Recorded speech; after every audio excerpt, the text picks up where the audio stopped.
Is it for you? Yeah. Alright, here we go. Antara enjin dengan automatic gearbox, mana yang lagi seram bila rosak? Enjin kalau rosak, ramai boleh beki. Location pun biasa kita senang capai. Tapi gearbox ni, kalau rosak, nangis bib. Nangis. Jarang dengar kos beki gearbox bawah 1,000. Tu pun kalau boleh repair lah.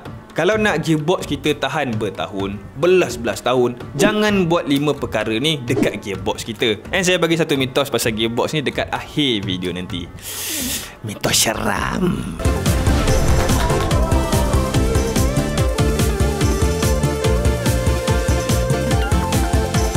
Setiap kali masuk dalam kereta, hidung kita akan notice perubahan yang ketara.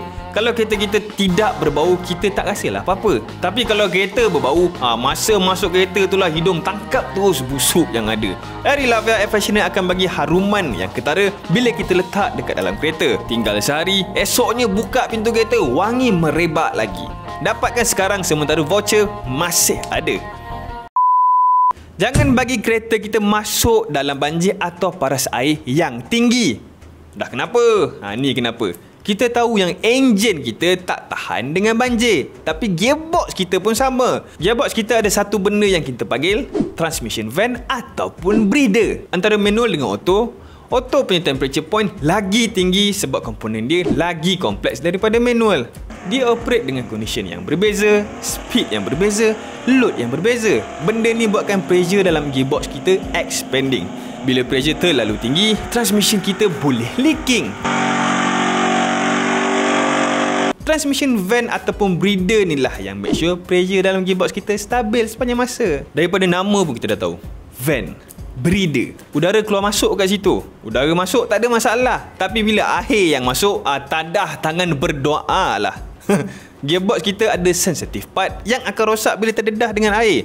Water in transmission fluid is highly destructive. Kalau doa kita makbul, kita tukar transmission fluid je, gearbox operate macam biasa balik. Tapi kalau doa tak makbul, ada buat salah sebelum tu, komen nakal-nakal, masa tu kereta kena buang terus. Contoh terbaik, Chevy family saya. Chevy tu dia pakai transmission AMT, Auto Manual Transmission. Ayah beli second hand dalam 17,000 masa tu. AMT Chevy ni daripada Renault. Dia panggil Quick Shift 5. Dah berapa tahun pakai Chevy ni, gearbox rosak. Ayah pun hantar dekat Proton. Proton tak boleh repair. Dia orang nak ganti terus dengan gearbox yang rosak tu dengan Renault punya gearbox. Harga dia 12,000. 12,000. Harga kereta 17,000. Harga transmission 12,000. Nah, memang tak ada lah nak tukar. Nak convert manual pun still tak ada budget. So tersadailah Chevy dekat depan rumah kita orang tu. Never shift to reverse masa moving forward.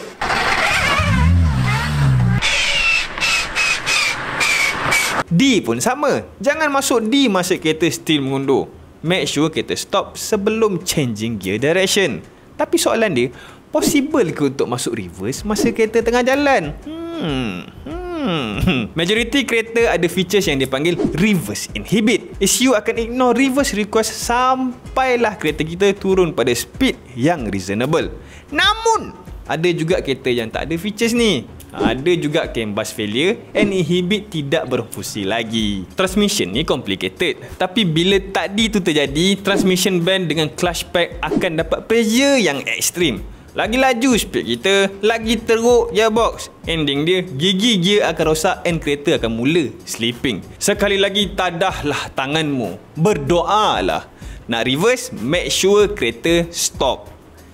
Jangan yang seterusnya adalah jangan terlepas tukar transmission fluid ATF. Fluid ni kerja dia lebih kurang macam minyak hitam, tapi kerja dekat gearbox. Lubricate mechanical part, cooling, gasket conditioning, rust preventing. Enjin tukar minyak hitam 5,000 kilo ke 10,000 kilo. Tapi ATF ni dalam 30,000 ke 60,000. Lain kereta, lain interval. Cek manual kereta kita. Apa jadi bila tak tukar ATF? Part yang ada dekat dalam gearbox akan slow ada friction and starting to overheat.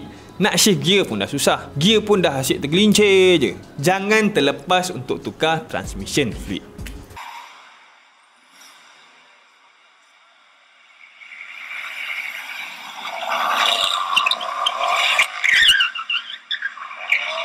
Jangan launch launch kereta kita.